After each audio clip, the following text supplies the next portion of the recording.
আমি মায়েদের উদ্দেশ্যে বলতে চাই, যারা এখানে আছেন শুনে রাখুন, গত 4 বছর 5 বছর ধরে আমাদের সরকার যে লক্ষ্মীর ভান্ডার দিচ্ছে, 1 বছরে মমতা ব্যানার্জির সরকার 28,000 কোটি টাকা খরচা করে প্রত্যেক মায়েদের, প্রায় বাংলার 2 কোটি 32 লক্ষ মহিলাদের, মায়েদের, বোনেদের সরাসরি ডাইরেক্ট ব্যাংক ট্রান্সফার করে লক্ষ্মীর ভান্ডার দিচ্ছে।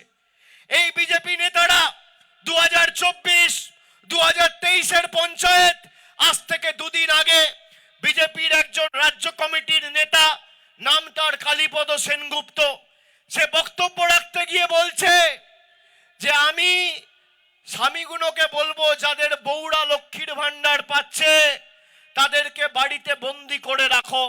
আপনারা সেই ভিডিও অনেকে দেখেছেন, শুনেছেন।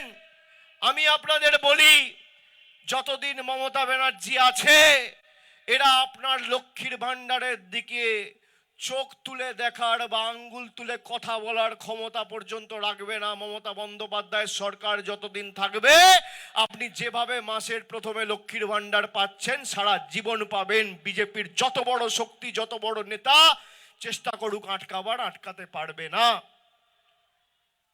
মায়েরা বলুন হাত তুলে, লক্ষ্মীর ভান্ডার পাচ্ছেন কিনা? পাচ্ছেন কিনা?